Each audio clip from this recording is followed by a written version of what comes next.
साल 1986 मुंबई का पाक मीडिया स्ट्रीट इलाका। क्राइम ब्रांच की एक टीम पूरी तैयारी के साथ बंद दरवाजे को तोड़कर अंदर घुसती है। कमरे का एयर कंडीशनर पूरी ताकत से चल रहा था। कमरे की हवा ठंडी थी, लेकिन पुलिस अधिकारियों के माथे पर पसीना था। मेज पर रखी सिगार आधी जल रही थी। सोफे की स्पंज गवाही दे रही थी कि कुछ ही सेकंड्स पहले यहाँ कोई बैठा था, लेकिन वो अब जा चुका था। वो शख्स कोई मामूली चोर नहीं था जिसको पुलिस पकड़ने गई थी।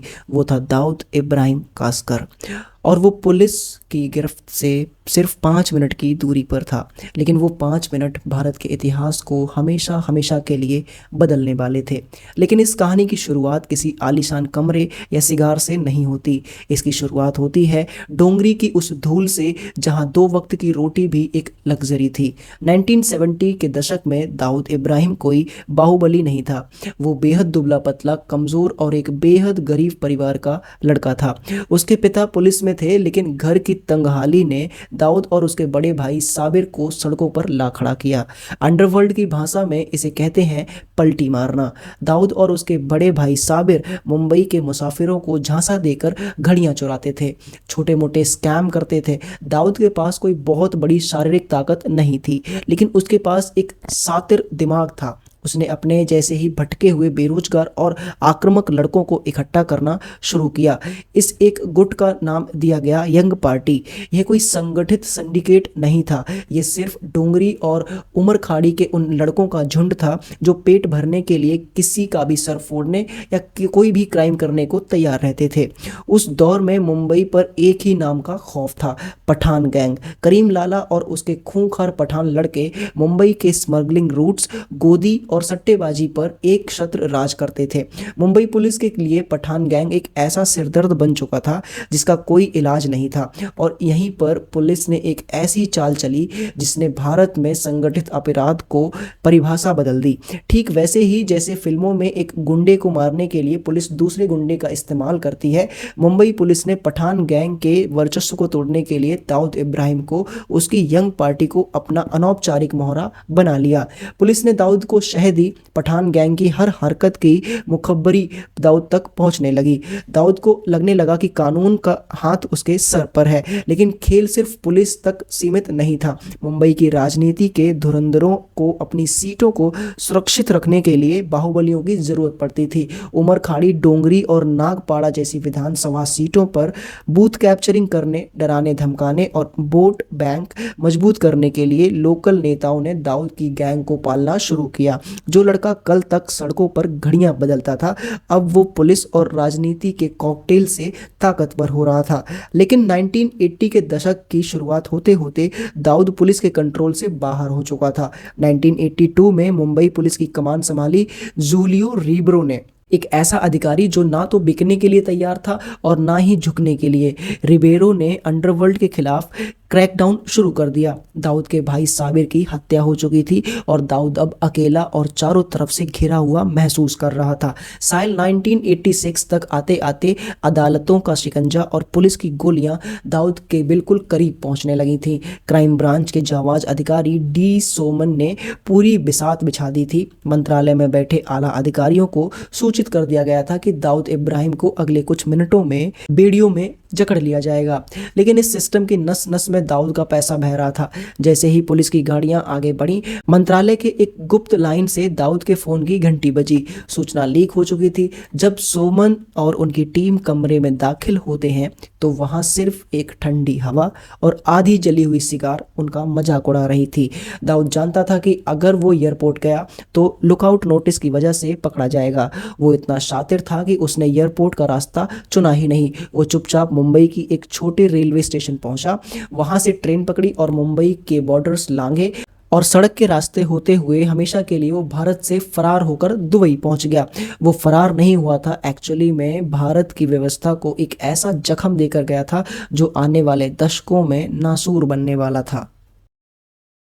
साल 1986 जब भारत की सरहदें दाऊद इब्राहिम के लिए छोटी पड़ गई थी, तो उसने रेगिस्तान के बीच उग रहे एक नए शहर को अपना ठिकाना बनाया, दुबई। लेकिन दाऊद यहाँ एक भगोड़े की तरह छिप कर रहने के लिए नहीं आया था। वो यहाँ आया था अपनी सल्तनत का भूगोल बदलने के लिए। मुंबई में वो एक स्थानीय डॉन था, लेकिन दुबई में व्हाइट हाउस नाम के बंगले में कदम रखते ही वो अंडरवर्ल्ड का पहला ग्लोबल सीईओ बनने वाला था। दुबई आते ही दाऊद ने पहला काम यह किया था कि उसने पारंपरिक गुंडागर्दी के तरीके को खारिज कर दिया। उसने समझ लिया था कि अगर अरबों डॉलर का साम्राज्य खड़ा करना है तो गैंग को एक कंपनी की तरह चलाना होगा, और यहीं से जन्म होता है डी कंपनी का। दाऊद ने खुद को चेयरमैन की गद्दी पर बिठाया और अपने सबसे भरोसेमंद सलाहकारों को अलग अलग डिपार्टमेंट्स का हेड बना दिया। यह कोई आम गैंग नहीं थी, यहाँ एक ऐसा सिंडिकेट था जहाँ हर हफ्ते प्रोग्रेस रिपोर्ट ली जाती थी। हर देश का एक रीजनल मैनेजर था। दुबई में बैठकर दाऊद ने सोने यानी गोल्ड की तस्करी, चांदी और इलेक्ट्रॉनिक सामान के इंपोर्ट और एक्सपोर्ट का एक ऐसा बेदाग जाल बुना जो कानूनी तौर पर वैध था, लेकिन उसके पीछे काले धन का समंदर बह रहा था। 80s और 90s के दशक में शारजहां सिर्फ क्रिकेट का मैदान नहीं था, वो डी कंपनी का सबसे बड़ा पीआर ऑफिस था। मैच की हर गेंद पर करोड़ों रुपए का सट्टा लगता था और उसकी स्क्रिप्ट व्हाइट हाउस में लिखी जाती थी। लेकिन दाऊद को सिर्फ पैसा नहीं, रसूख चाहिए था, और रसूख का रास्ता जाता था बॉलीवुड से होकर। बॉलीवुड का उस समय अंडरवर्ल्ड के सामने आत्मसमर्पण पूरा हो चुका था। फिल्मों को फाइनेंस करने के लिए बैंकों से लोन नहीं मिलते थे, और ऐसी मजबूरी का फ़ायदा डी कंपनी ने उठाया। अनीस इब्राहिम के ज़रिए फिल्मों में ब्लैक मनी लगाई जाने लगी। मुंबई का कोई भी बड़ा एक्टर, डायरेक्टर और प्रोड्यूसर ऐसा नहीं था जिसे दुबई के व्हाइट हाउस से बुलावा न आता हो।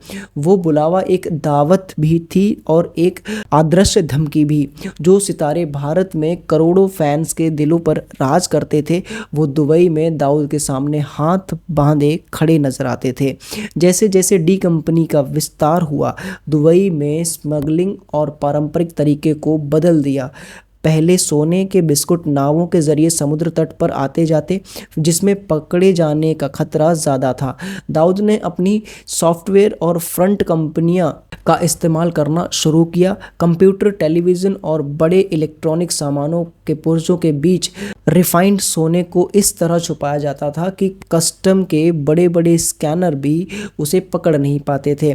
दुबई से चला माल सीधे मुंबई, दिल्ली और लंदन के बाज़ारों में वैध तरीके से उतर जाता था। डी कंपनी अब 7 समुंदर पार तक अजेय साम्राज्य बन चुकी थी। पैसा, ग्लैमर और पावर सब कुछ दाऊद के कदमों में था। लेकिन जब साम्राज्य बहुत बड़ा हो जाता है तो उसके भीतर ही बगावत और खून खराबे के बीज भी बो दिए जाते हैं। मुंबई में एक ऐसी ही हत्या होने वाली थी जो डी कंपनी के 2 सबसे बड़े स्तंभों को एक दूसरे का जानी दुश्मन बनाने वाली थी। साल 1992 डी कंपनी जब दुबई में बैठकर अरबों डॉलर का एम्पायर चला रही थी, तब मुंबई में उसके रीढ़ की हड्डी पर एक ऐसा वार हुआ जिसने दाऊद इब्राहिम को हिलाकर रख दिया। जो उसका कॉम्पिटिटर था अरुण गावली गैंग के शूटर्स ने सरेआम दाऊद के सगे बहनोई इब्राहिम पार्कर को गोलियों से भून दिया। यह सिर्फ एक मर्डर नहीं था, यह डी कंपनी की सल्तनत को, उसकी औकात को एक खुला चैलेंज था। इस चैलेंज का जवाब देने की जिम्मेदारी जिसे सौंपी गई थी वो था दाऊद का सबसे वफादार छोटा राजन।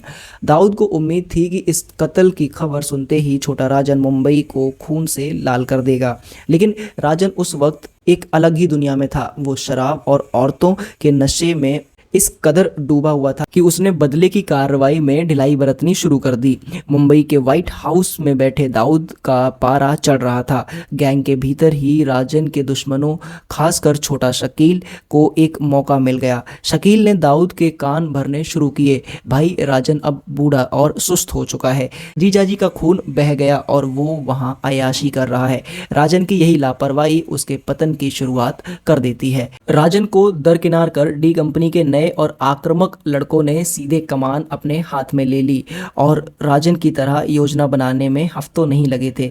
उन्हें तुरंत और खौफनाक मैसेज देना था। रात के सन्नाटे को चीरती हुई दो गाड़ियां जेजे हॉस्पिटल के परिसर में आकर रुकती हैं। गाड़ियों से AK-47 और पिस्तौल से लैस डी कंपनी के शूटर उतरते हैं। उन्हें पता था कि अंदर पुलिस का कड़ा पहरा है, लेकिन उनका दुस्साहस 7वें आसमान पर था। मुंबई के इतिहास में ऐसा कभी नहीं हुआ था कि अस्पताल के पवित्र और सुरक्षित गलियारे को कसाई खाने में तब्दील कर दिया जाए।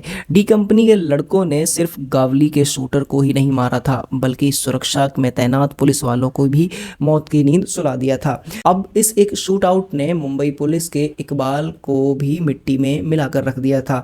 दुबई में बैठा दाऊद इस नए आक्रामक गुट की रफ्तार देखकर बहुत ही प्रभावित हुआ और इसी के साथ छोटा राजन का पत्ता डी कंपनी से हमेशा के लिए साफ हो गया। राजन को अपनी घटती अहमियत और जान के खतरे का एहसास हो चुका था। साल 1994 आते आते उसने डी कंपनी से पूरी तरह नाता तोड़ लिया और अपनी जान बचाकर बैंकॉक भाग गया। लेकिन वो खाली हाथ नहीं गया था। वो अपने साथ गैंग के कई हिंदू शूटर को ले गया था। खुद को बचाने और दाऊद के खिलाफ एक बड़ी ताकत बनने के लिए राजन ने एक नया पैंतरा चला। जो गैंगस्टर कल तक डोंगरी में दाऊद के तलवे चाटता था, उसने अचानक खुद पर देशभक्त डॉन यानी द पैट्रियोटिक डॉन का ठप्पा लगा लिया। राजन ने भारतीय मीडिया और खुफिया एजेंसियों को यह नैरेटिव बेचना शुरू किया कि उसने डी कंपनी इसलिए छोड़ी क्योंकि दाऊद देशद्रोही है और 1993 के धमाकों में शामिल था। उसने उस पूरी जंग को एक सांप्रदायिक यानी हिंदू बनाम मुस्लिम का रंग दे दिया। लेकिन असलियत क्या थी? असलियत यह थी कि यह कोई वैचारिक लड़ाई नहीं थी। यह शुद्ध रूप से वर्चस्व, पैसा और एक मर्डर के बाद पैदा हुई लापरवाही की कहानी थी। इस बगावत ने अंडरवर्ल्ड को दो ऐसे धड़ों में फाड़ दिया था जिनका खून खराबा आने वाले दशकों तक मुंबई की सड़कों पर बहने वाला था। राजन और दाऊद की यह दरार अभी सुलग ही रही थी कि मुंबई की पीठ पर एक ऐसा खंजर घोंपा गया जिसने पूरे देश के भूगोल और इतिहास को लहूलुहान कर दिया। RDX की पहली खेप भारत के समुद्री तटों पर उतर चुकी थी। 12 मार्च 1993 शुक्रवार का वो काला दिन जिसने देश की आर्थिक राजधानी मुंबई की रूह को हमेशा हमेशा के लिए जख्मी कर दिया। दोपहर के ठीक 1:30 पर पहला धमाका हुआ और उसके बाद अगले 2 घंटे तक मुंबई और अलग अलग कोनों में मौत का तांडव चलता रहा। यह भारत के इतिहास में पहला ऐसा आतंकी हमला था जहां RDX का इस्तेमाल पूरे एक शहर को उड़ाने की साजिश रची गई हो। लेकिन इस तबाही की पटकथा मुंबई की सड़कों पर नहीं बल्कि सरहद के उस पार पाकिस्तानी खुफिया एजेंसी ISI के कमरों में लिखी गई थी। इस खूनी खेल की नींव पड़ी थी दिसंबर 1992 में, जब बाबरी मस्जिद के ढहने के बाद मुंबई सांप्रदायिक दंगों की आग में झुलस उठी थी।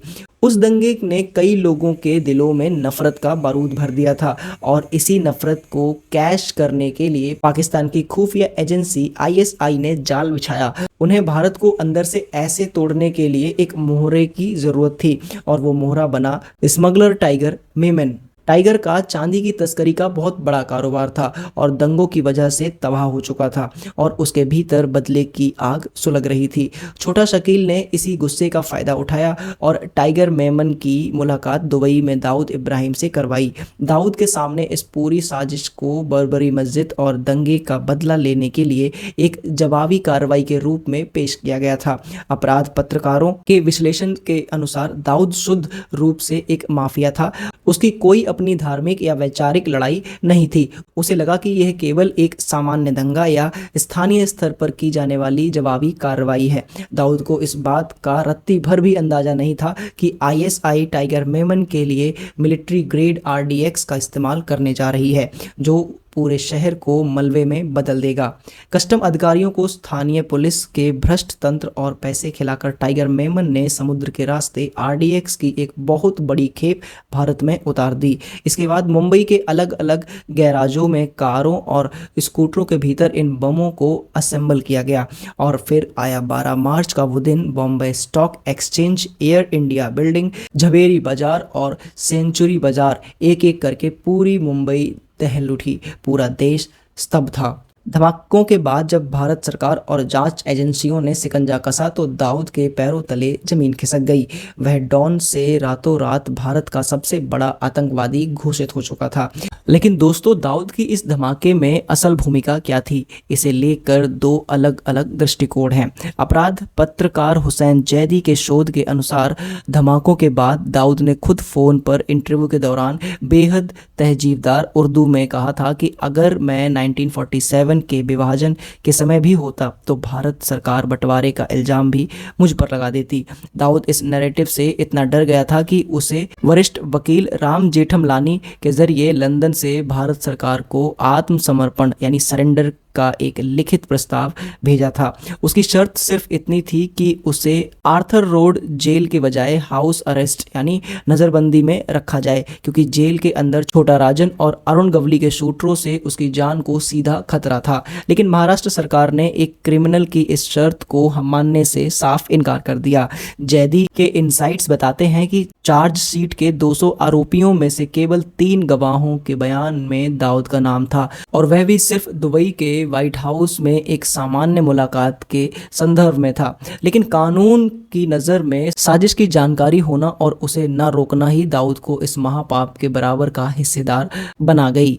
सरेंडर का रास्ता बंद होने के बाद दाऊद के पास भागने का सिर्फ एक ही रास्ता था, एक ऐसा देश जो भारत के हर दुश्मन को पनाह देता है।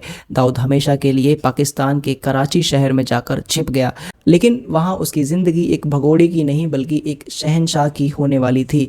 एक ऐसा डॉन जो कंगाल पाकिस्तान की सरकार और सेना को अपने पैसों के दम पर खरीदने वाला था।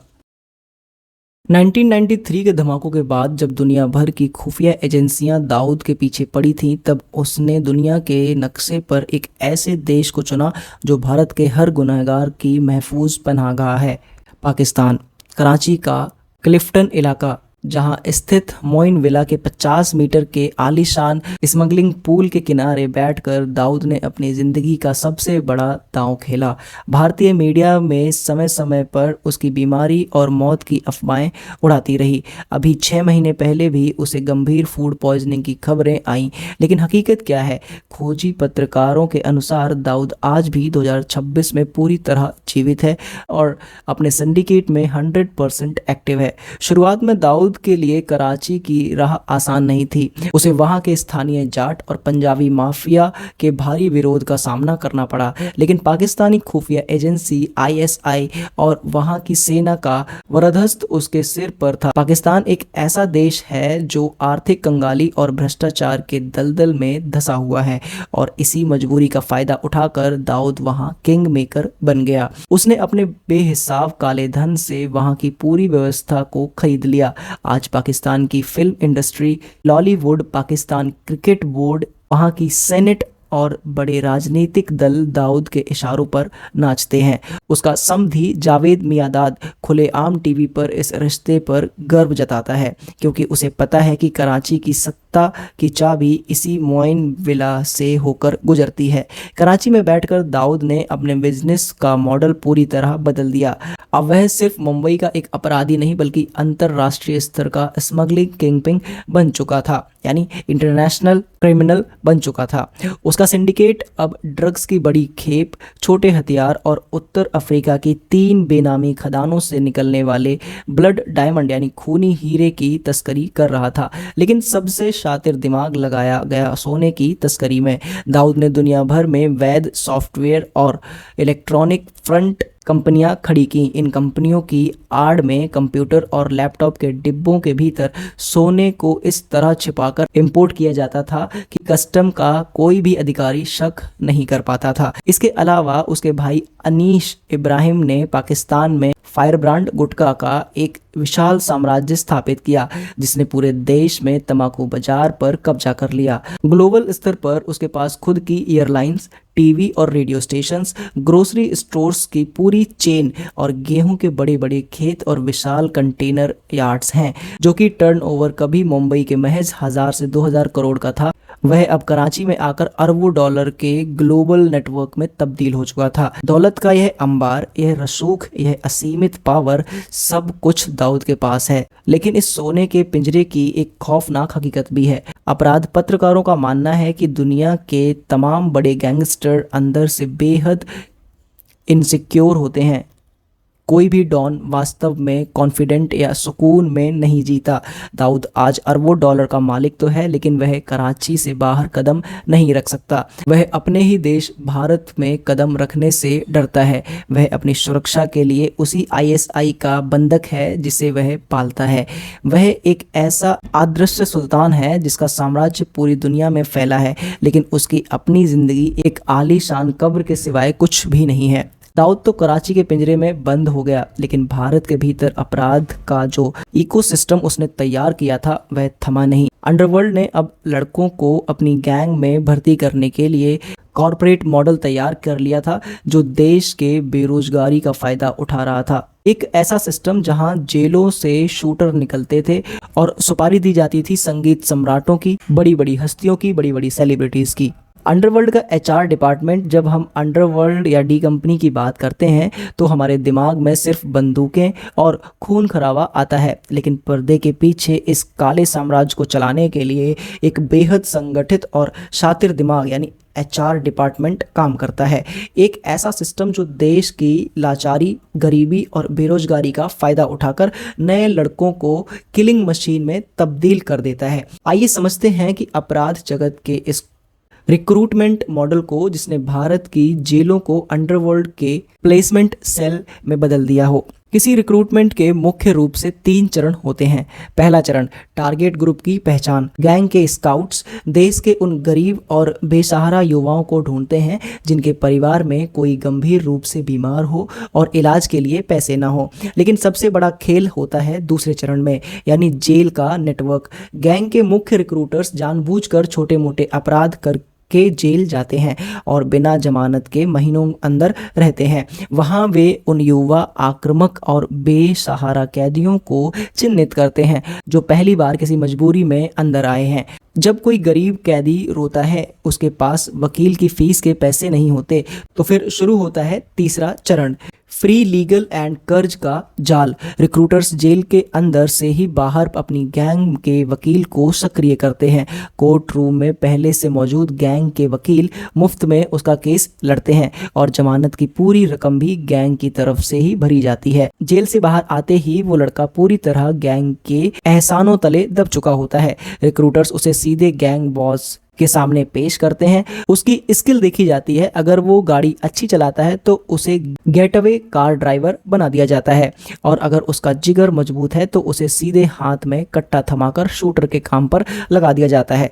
इस दलदल से बाहर निकलने का कोई रास्ता नहीं होता। इसी रिक्रूटमेंट और खौफ के दम पर 1990 के दशक के अंत में अबू सलेम ने बॉलीवुड के आतंक का एक नया अध्याय लिखा था। साल 1997 में सलेम उस समय फिल्म इंडस्ट्री से करोड़ों की रंगदारी वसूल रहा था। अगस्त 1997 की शुरुआत में सुभाष घई, राकेश रोशन और आमिर खान जैसे बड़े नामों पर हमले या साजिशें हो रही थीं। 5 अगस्त को सुभाष घई पर हुए हमले के बाद अपराध पत्रकार हुसैन जैदी ने सीधे अबू सलेम को फोन लगाया और पूछा कि वह फिल्म वालों पर गोलियां क्यों चलवा रहा है। जैदी उस धमकी की गंभीरता को समझ गए।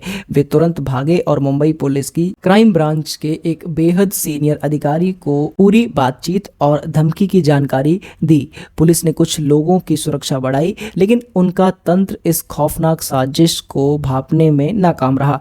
ठीक एक हफ्ते बाद 12 अगस्त 1997 को मुंबई के अंधेरे इलाके में एक मंदिर के बाहर संगीत सम्राट गुलशन कुमार की सरेआम बेहद बेरहमी से हत्या कर दी गई। सलेम उनसे 5 करोड़ रुपए की रंगदारी मांग रहा था, जो बातचीत के बाद घटते घटते 5 लाख तक आ गई थी। लेकिन गुलशन कुमार एक स्वाभिमानी व्यक्ति थे। उन्होंने झुकने से इनकार कर दिया और सलेम ने इसे अपनी ईगो का मुद्दा बनाकर एक हंसती खेलती जिंदगी को हमेशा के लिए शांत कर दिया।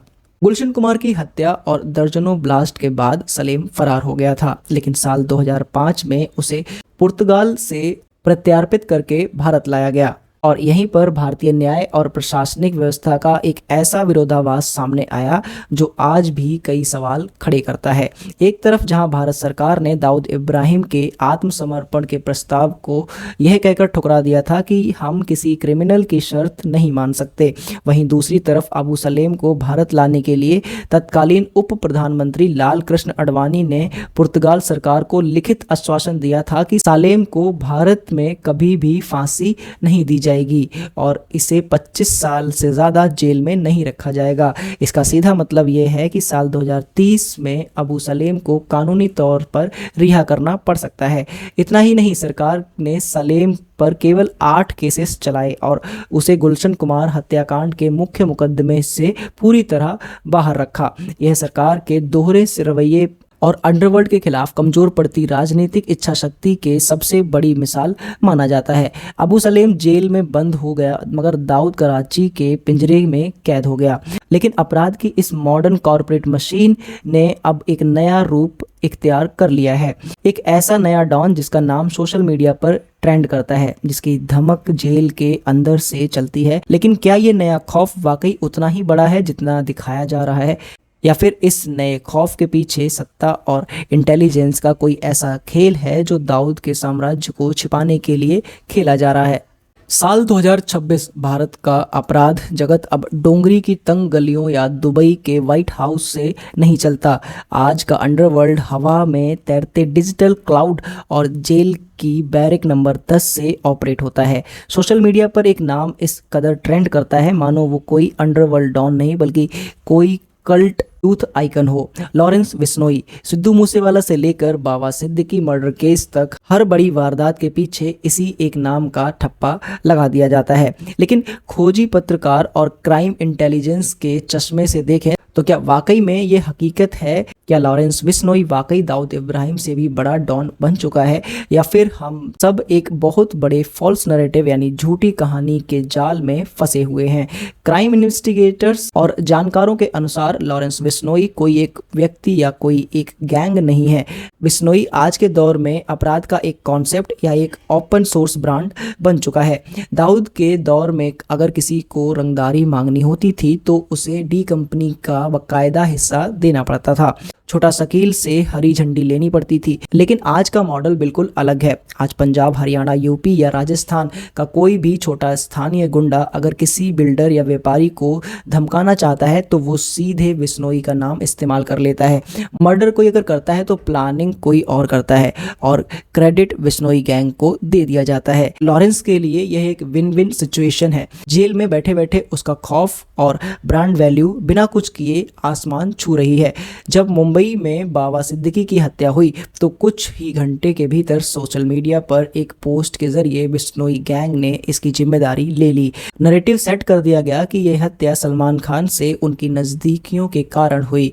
लेकिन क्या राजनीति और अंडरवर्ल्ड का खेल इतना सीधा और सरल होता है? बिल्कुल नहीं। जो लोग मुंबई के रियल एस्टेट, बांद्रा के SRA प्रोजेक्ट्स और वहाँ के स्लम रीडेवलपमेंट के अरबों खरबों के खेल को समझते हैं, उन्हें पता है कि इस मर्डर की टाइमिंग और मोटिव के पीछे बड़े बड़े कॉरपोरेट बिल्डर्स और राजनीतिक रसूखदारों के हित जुड़े हुए थे। बिश्नोई गैंग का नाम महज एक स्मोक स्क्रीन यानी धुएं की दीवार था ताकि असली चेहरे से ध्यान भटकाया जा सके और पुलिस फाइल्स को एक गैंगस्टर के माथे मढ़कर बंद कर दिया जाए। आज सोशल मीडिया की रील्स देखकर जो हमारी यंग यूथ है वो ये मान बैठे हैं कि बिश्नोई ने दाऊद के साम्राज्य को खत्म कर दिया है, लेकिन यह इस सदी का सबसे बड़ा झूठ है। दाऊद इब्राहिम एक इंटरनेशनल जियोपॉलिटिकल एसेट बन चुका है जिसके पास अफ्रीका की सोने की खदानें, खुद की शॉपिंग लाइंस और पाकिस्तान की सत्ता को हिलाने की आर्थिक ताकत है। दाऊद आज भी एक अदृश्य सुल्तान की तरह महफूज है। इसके विपरीत लॉरेंस बिश्नोई क्या है? वो एक जेल से दूसरी जेल में ट्रांसफर किए जाने वाला एक अंडर ट्रायल कैदी है जो पूरी तरह स्टेट मशीनरी यानी कानून के खुफिया एजेंसियों के रहमो करम पर टिका हुआ है। इतिहास गवाह है कि जब भी इंटरनेशनल एजेंसियां या राजनीतिक दल किसी एक क्रिमिनल को किसी दूसरे बड़े दुश्मन जैसे दाऊद के खिलाफ काउंटर नैरेटिव बनाने के लिए जरूरत से ज्यादा ढील दे देते हैं तो वो एक भस्मासुर में तब्दील हो जाता है। भिंडरावाले से लेकर लिट्टे तक इतिहास ऐसी गलतियों के खून से सना पड़ा है। लॉरेंस बिश्नोई को आज जो फ्री हैंड या मीडिया हाइप मिल रही है वो अनजाने में एक ऐसे नए दाव को जन्म दे रही है जिसे रोकना कल कानून के लिए भी नामुमकिन हो जाएगा। 1960 के दशक के तस्करी के दौर से लेकर 2026 के इस डिजिटल और सोशल मीडिया अंडरवर्ल्ड्स तक भारत में अपराध का केवल भूगोल बदला है, उसकी रूह नहीं। कल हाजी मस्तान था, फिर दाऊद आया, फिर छोटा राजन और अबू सलेम आए और आज लॉरेंस बिश्नोई हैं। चेहरे बदलते रहेंगे, बंदूकों के मॉडल बदलते रहेंगे, लेकिन जब तक हमारे समाज में बेरोजगारी, व्यवस्था में भ्रष्टाचार और सत्ता में बैठे लोगों के निहित स्वार्थ बने रहेंगे, तब तक इस देश की सड़कों पर मासूमों का खून बहता रहेगा और जेल से नए डॉन पैदा होते रहेंगे। क्योंकि अपराध कोई एक व्यक्ति नहीं है, वो कभी ना खत्म होने वाला चक्रव्यूह है।